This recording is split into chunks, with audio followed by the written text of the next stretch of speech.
So, ito si Maribek. Good morning, Maribek. 25 years old si Maribek. 3 years nang may asawa siya. Pero hanggang ngayon, wala pa rin silang baby. So, ni-request ko lang siya na makinig upang mag-Bible study kami ngayon. Alam mo, Maribek, ang pinakamahalaga sa buhay ng tao na yung hanapin natin kung paano natin makamtan yung sinasabi na kaligtasan. Kasi lahat ng tao dito sa mundo, Maribek, nagkasala lahat. At lahat ng tao kandidato talaga para sa kapahamakan sa impyerno. Ngunit salamat sa ating Panginoong Diyos dahil maibigin siya sa atin. Sinugo niya ang kanyang anak ng Panginoon natin, Panginoong Hesukristo dito sa lupa. At ang kanyang buhay mismo ay ihinain niya para sa ating lahat. Upang tayo, Maribek, magkaroon tayo ng kapatawaran ng ating mga kasalanan at magkaroon tayo ng kaligtasan. Ngayon, kung maligtas tayo, makikipamayan tayo sa Panginoon sa langit na bayan. Ito na yung hinihintay ngayon ng buong sanlibutan.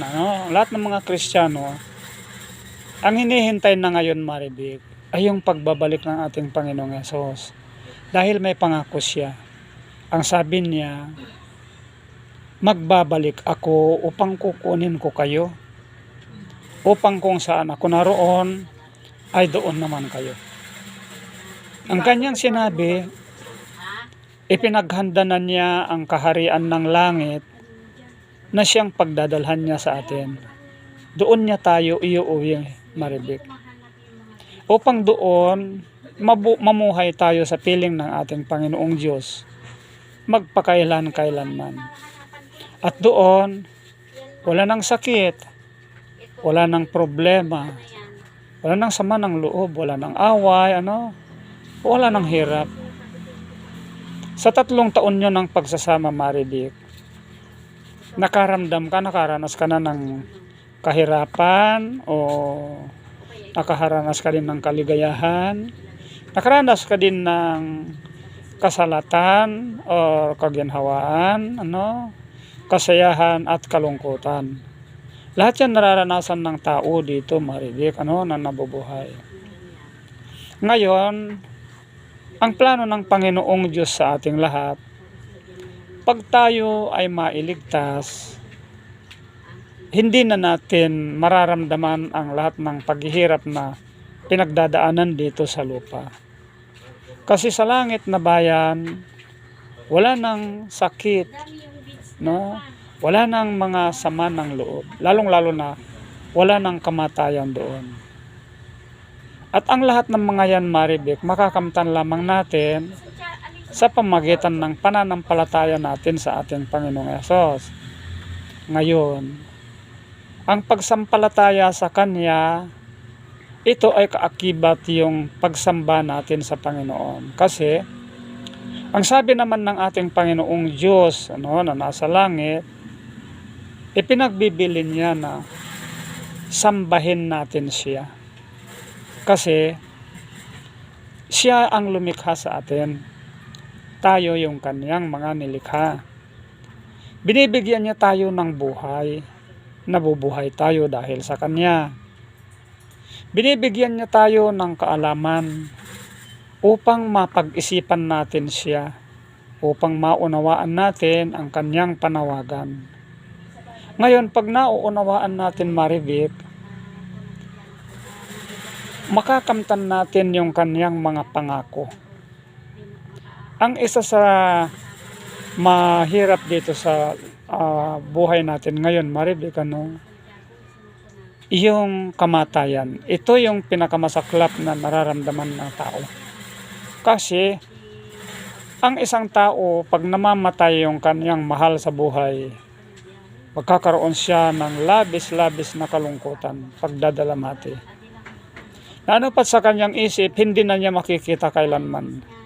Hindi na niya makakapiling.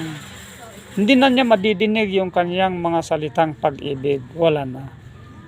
Ngunit, kung tayo ay maligtas, Marbik, doon sa langit na bayan, hindi na tayo mahihiwalay sa ating mga mahal.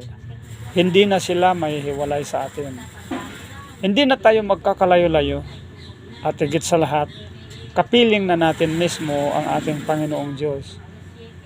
At doon, wala na tayong trabaho na ganito. Hindi na tayo maghahanap buhay doon. Hindi na tayo magtatrabaho doon, nakapares dito. Kasi doon sa langit na bayan, inihanda na ng ating Panginoong Diyos iyong punong kahoy ng buhay na siya nating kakainin upang magkaroon tayo ng buhay na walang hanggan. At ang ating Panginoong Hesus naman, siya daw ang mamumuno sa atin. Siya yung makakasama natin, no? Kung saan niya tayo dadalhin. Nasa sa Kanya. Gusto niyang ipakita sa atin ang Kanyang mga gawa. Yung langit na mismo, no? Walang katulad sa ganda. Dito sa lupa, maraming magagandang siyudad, Maribel. Ewan ko, pumunta ka na ng Baguio? Hindi pa. Ang Baguio, Maribel, napakagandang siyudad. Pero bundok-bundok. Napakaraming foreigner dyan.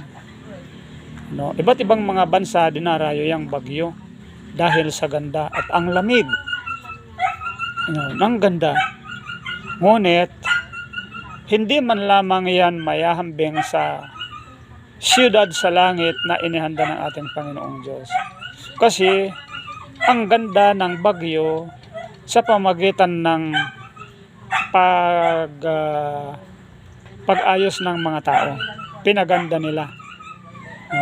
Parang landscaping, and then maraming mga building, maraming mga nagagandahan. Hindi basta may paliwanag ang ganda ng Baguio.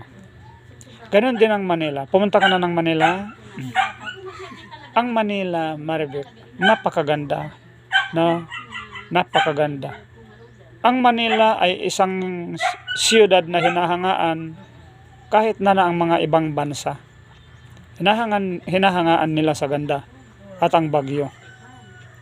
Ngunit, sa mga siyudad na yan, Maribel, kung gaano kaganda, nandyan din kung usigin mong mabuti, nandyan din ang mga kapangitan dahil makikita mo kahit sa sulok, may dumi, no? May basura.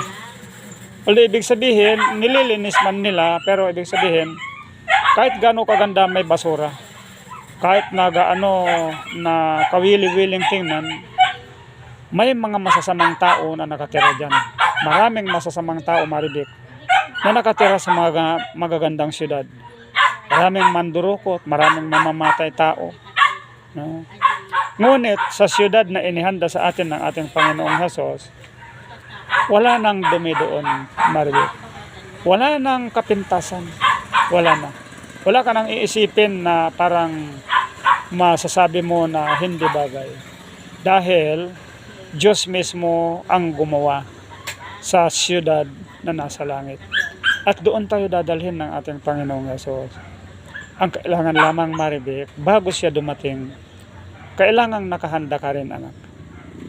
Paano ka maghahanda? Tanggapin mo lamang siya sa iyong puso. Sambahin mo lamang siya. Sambahin mo lamang. Ito lamang yung sinasabi ng ating Panginoong Diyos.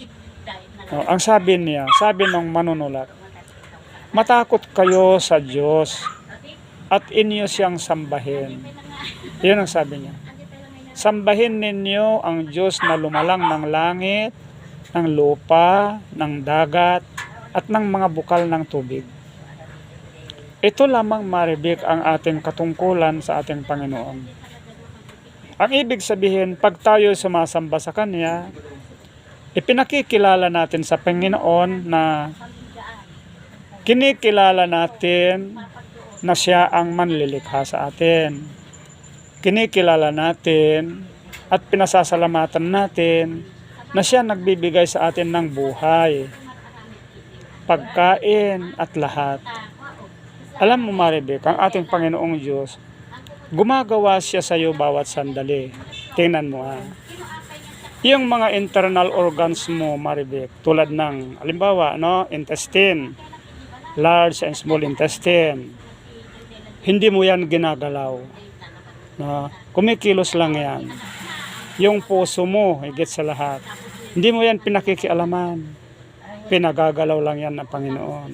Ang kidney mo, ang iyong baga, ang iyong atay, yung mga internal organs mo, hindi mo sila pinakikialaman. Diyos lahat ang gumagawa Maribek. Kahit natutulog ka, bawat saglit nagtatrabaho ang Panginoon para sa iyo. Gusto niya na makilala mo siya Maribek. At ang pagsamba natin sa Kanya Ama, ito ay pagpapasalamat sa Kanya, pagpupuri sa Kanya. At iyon yung gusto ng ating Panginoon. Gusto niya na makilala natin siya, at sa Kanya natin isasandal ang lahat, at sa Kanya din natin hihingin ang lahat ng mga bagay, at sa Kanya din natin iaalay ang lahat, lalong-lalo na ang ating buhay. So sana nawa ay naunawaan mo ito Maribek, upang magalak sana ang iyong puso na sambahin ang ating Panginoong Diyos, anak. At pagpalain ka ng Panginoon Maribek, ikaw at ang iyong mahal na asawa, at nawa ay pagbungain niya kayo ng anak na bilang magpapaligaya lalo sa inyo. So God bless Maribek.